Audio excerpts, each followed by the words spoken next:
اس کے بعد سورہ قمر کی جوڑا سورہ سورہ رحمان ہے۔ بسم اللہ الرحمن الرحیم۔ الرحمن علم القرآن، خدائے رحمان نے قرآن کی تعلیم دی۔ خلق الانسان علمہ البیان، اس نے انسان کو پیدا کیا اور اسے بولنے، نطق و بیان کی صلاحیت عطا فرمائی۔ یعنی رحمان نے انسان کو پیدا کیا اور پیدا کرنے میں صرف اس کو اپنی خواہشات کے پورے کرنے کی صلاحیت ہی نہیں دی، بلکہ اس کو بولنے کی صلاحیت دی۔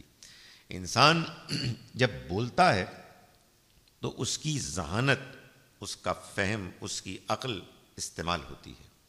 وہ الفاظ کو ملا کر اپنی بات کو بیان کرتا ہے، سوچتا ہے، غور کرتا ہے، دوسروں کے ساتھ کمیونیکیٹ کرتا ہے۔ یہ اس کی عقل اور اس عقل کے نتیجے میں اس کی وجود میں آنے والی صلاحیت گویائی کی، اس بات کی متقاضی ہوئی، اس کی ضرورت پیش آئی کہ اسے ہدایت ملے۔ رحمان نے قرآن مجید کی تعلیم کے ذریعے سے وہ ہدایت فراہم کی۔ انسان کوئی محض جانور نہیں ہے کہ جس کو اپنی خواہشات پوری کرنی ہیں، بلکہ وہ سوچنے، سمجھنے، بولنے، کمیونیکیٹ کرنے والی مخلوق ہے۔ چنانچہ اللہ نے جو بے انتہا رحم کرنے والا ہے، قرآن مجید کی تعلیم دی۔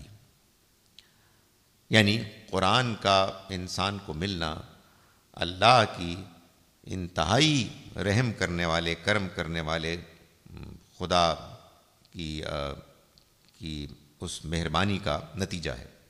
الشمس والقمر بحسبان، سورج اور چاند ایک حساب سے گردش میں ہیں۔ یعنی مطلب یہ ہے کہ تم نشانی چاہتے ہو تو دیکھو سورج اور چاند ایک گردش میں ہیں۔ والنجم والشجر یسجدان، اور تارے اور درخت سب سجدہ ریز ہیں، یعنی سبھی اس کے حکم کے آگے بچھے ہوئے ہیں۔ والسماء رفعها، اور آسمان اس نے اس کو اونچا کیا۔ ووضع المیزان، اور اس میں میزان قائم کر دی، یعنی وہاں بھی ایک توازن ہے، وہاں بھی ایک بیلنس ہے۔ اللہ تطغوا فی المیزان، کہ اپنے دائرہ اختیار میں تم بھی میزان میں خلل نہ ڈالو۔ یعنی یہ زمین و آسمان اور اس میں جو کچھ بھی اللہ کا نظام تم دیکھ رہے ہو کہ جو عین عدل اور انصاف کی بنیاد پر چل رہا ہے، کہ جو اگر نہ ہو تو یہ نظام درہم برہم ہو جائے، یہ اپنے وجود سے اے انسانوں تم کو بھی یہ دعوت دے رہا ہے کہ تم بھی اپنی زندگی میں، اپنے دائرہ اختیار میں میزان میں خلل مت ڈالو۔ وَأَقِيمُوا الْوَزْنَ بِالْقِسْطِ وَلَا تُخْسِرُوا الْمِيزَانَ، اور انصاف کے ساتھ سیدھی تولو اور وزن میں کمی نہ کرو۔ یعنی جب تم دیانتدار ہوتے ہو، جب تم ایماندار ہوتے ہو، جب تم انصاف کرنے والے ہوتے ہو، تو تم پورے اس نظام، کائنات کے نظام کے ساتھ چلتے ہو، کنسسٹنٹ ہوتے ہو، اسی کی مطابقت کر رہے ہوتے ہو۔ اس لیے کہ یہ پورا نظام جو اللہ نے بنایا ہے، یہ نظام عدل اور انصاف کی بنیاد پر چل رہا ہے۔ اس میں اگر زیادتی ہونے لگے تو نظام درہم برہم ہو جائے۔ چنانچہ تم بھی اپنے اختیار کے دائرے میں اس نظام کے مطابق انصاف کرو، ورنہ تمہارا معاملہ بھی درہم برہم ہو جائے گا۔ وَالْأَرْضَ وَضَعَهَا لِلْأَنَامِ، اور زمین کو اس نے اپنی مخلوقات کے لیے بچھا دیا، یعنی اس نے اس کو ایسے ارینج کیا کہ اس کی مخلوق اس سے اپنی ضرورتیں پوری کرے۔ فیہا فاکہۃ والنخل ذات الاکمام، اس میں پھل ہیں اور کھجور کے درخت ہیں جن کے پھل غلافوں میں لپٹے ہوئے ہیں۔ والحب ذو العصف والریحان، اور بھوسی والے غلے اور خوشبودار پھول بھی ہیں۔ فَبِأَيِّ آلَاءِ رَبِّكُمَا تُكَذِّبَانِ، پھر اے جن و انس تم اپنے رب کی کن کن شانوں کو جھٹلاؤ گے۔ عربی زبان میں لفظ ایلا، جس کی جمع آلہ ہے، یہ محض نعمت کے لیے نہیں آتے۔ معلوم ہوتا ہے کہ اس میں نعمت، اس میں نشانی، اس میں عجوبہ، اس میں کرشمہ، حیرت انگیز چیز، یہ سب چیزیں پائی جاتی ہیں۔ سورہ رحمان میں اس آیت کا بار بار آنا اور جن جن موقعوں پہ وہ آ رہا ہے اس میں سادہ طریقے سے نعمت کے ذریعے سے ترجمہ کرنا ہر جگہ مناسب نہیں ہے۔ جہنم کا ذکر بھی آ رہا ہے اور اس میں بھی فَبِأَيِّ آلَاءِ رَبِّكُمَا تُكَذِّبَانِ کی آیت آتی ہے۔ تو اس لفظ کے مختلف مفاہیم کو سامنے رکھتے ہوئے معلوم ہوتا ہے کہ زیادہ موزوں لفظ یہ ہے کہ ہم شان یا اس طرح کی کسی لفظ سے اس کو تعبیر کریں۔ تو فرمایا کہ فَبِأَيِّ آلَاءِ رَبِّكُمَا تُكَذِّبَانِ، پھر اے جن و انس تم اپنے رب کی کن کن شانوں کو جھٹلاؤ گے۔ ربکما میں یہ دو کا صیغہ ہے اور اس سے مراد آگے چل کے معلوم ہوگا کہ انسان بھی ہیں اور جن بھی ہیں۔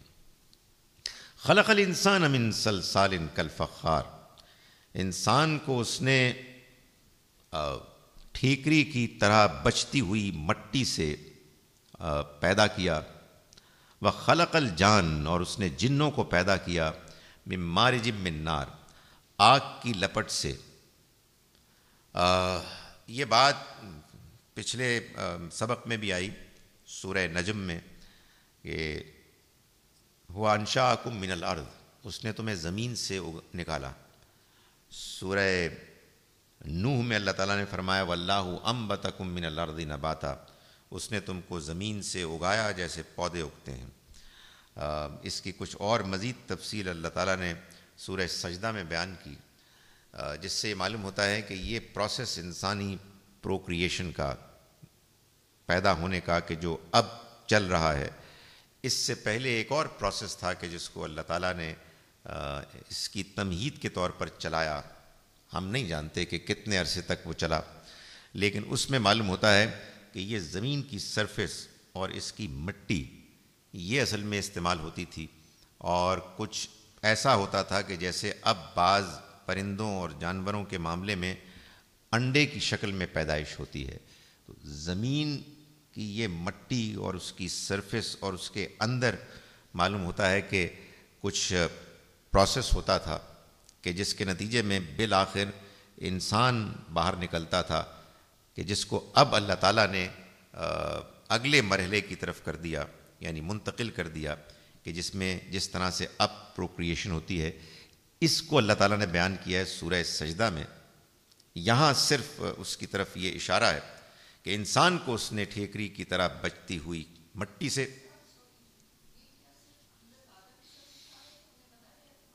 نہیں، یہ میں اب یہ ایک تفصیلی مضمون ہے، یہ قرآن مجید میں جگہ جگہ بیان ہوا ہے، اور اس کا اشارہ ہے جو میں نے بتا دیا آپ کو 2-3 جگہوں پہ، اس کو آپ پڑھ لیجئے گا۔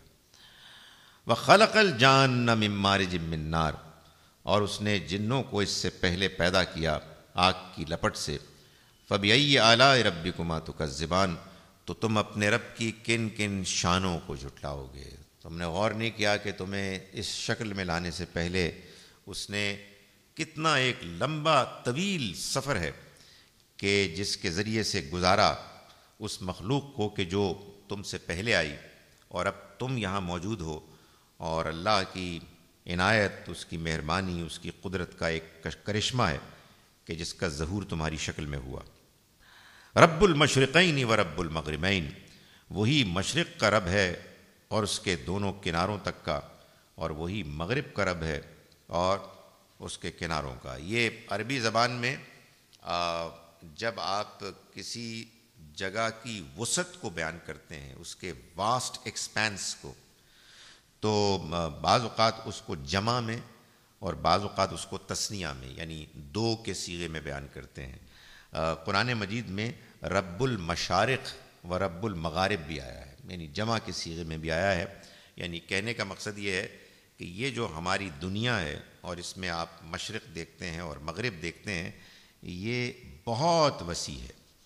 فَبِأَيِّ آلَاءِ رَبِّكُمَا تُكَذِّبَانِ، تو اے انسانوں اور جنوں کے گروہو، تم اپنے رب کی کن کن شانوں کو جھٹلاؤ گے۔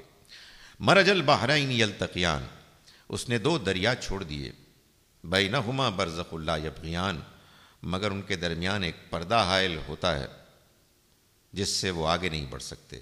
یعنی یہ بھی ایک تمہارے اپنے سامنے کا مشاہدہ ہے، دریا جب سمندر میں جاتا ہے تو یہ الگ الگ پانی کی دھارے ہوتے ہیں جو آپس میں ایک دوسرے کے ساتھ نہیں ملتے۔ فَبِأَيِّ آلَاءِ رَبِّكُمَا تُكَذِّبَانِ، تو تم اپنے رب کی کن کن شانوں کو جھٹلاؤ گے۔ یخرج منہما اللؤلؤ والمرجان، دونوں سے موتی اور مونگے نکلتے ہیں۔ فَبِأَيِّ آلَاءِ رَبِّكُمَا تُكَذِّبَانِ، پھر اے انسانوں اور جنوں کے گروہ، تم اپنے رب کے کن کن شانوں کو جھٹلاؤ گے۔ وَلَهُ الْجَوَارِ الْمُنشَآتُ فِي الْبَحْرِ كَالْأَعْلَامِ، اور یہ جہاز اسی کے ہیں جو سمندر میں پہاڑوں کی طرح اونچے اٹھے ہوئے ہیں۔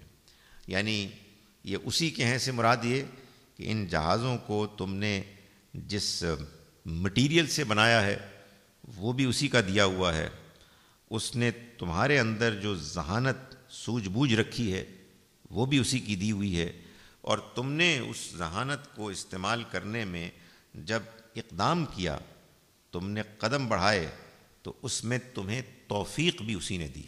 یہ بہت کم انسان اس پر غور کرتا ہے کہ جو کچھ وہ اچیو کرتا ہے اس میں اس کا کتنا کم کنٹریبیوشن ہے، اور اللہ کی مہربانی کا اس میں کتنا بڑا ہاتھ ہے۔ یعنی وہ سارے اسباب و وسائل کے جن کو استعمال کر کے انسان ان چیزوں کو اچیو کرتا ہے کہ جس پہ وہ ریجھتا ہے، دعویٰ کرتا ہے کہ یہ اس کی اچیومنٹ ہے، وہ سب اللہ کے دیے ہوئے ہیں۔ جو ذہانت، جو صلاحیت انسان کے پاس ہے وہ بھی اللہ کی دی ہوئی ہے، اور اس پر مزید یہ کہ یہ دونوں چیزیں موجود ہوں اور آپ اپنی پوری کوشش کر لیں، لیکن درمیان میں ایک اور چیز ہے جس کو آپ کہتے ہیں توفیق، کہ جو اگر نہ ہو تو آپ کی ذہانت، آپ کی محنت، آپ کے اسباب و وسائل دھرے کے دھرے رہ جاتے ہیں۔ تو اللہ تعالیٰ یہ فرما رہے ہیں کہ یہ جو جہاز تم نے بنائے ہیں اس زمانے میں پانی کے جہاز تھے، آج قرآن نازل ہوتا تو اور بہت ساری چیزوں کی طرف پوائنٹ آؤٹ کرتا، یہ اسی کے ہیں، یعنی یہ حقیقت میں اسی کے بنائے ہوئے ہیں، یہ پہاڑوں کی طرح اونچے اٹھے ہوئے ہیں۔ پھر فَبِأَيِّ آلَاءِ رَبِّكُمَا تُكَذِّبَانِ، پھر اے جن و انس تم اپنے رب کی کن کن نشانیوں کو، کن کن شانوں کو جھٹلاؤ گے۔ کل من علیہا فان، زمین میں جو کچھ ہے سب فانی ہے۔ وَيَبْقَى وَجْهُ رَبِّكَ ذُو الْجَلَالِ وَالْإِكْرَامِ، اور تمہارے پروردگار کی عزت و جلالت والی ذات ہی باقی رہنے والی ہے، سب کچھ ختم ہو جائے گا۔ فَبِأَيِّ آلَاءِ رَبِّكُمَا تُكَذِّبَانِ، پھر اے جنوں اور انسانوں تم اپنے رب کی کن کن شانوں کو جھٹلاؤ گے۔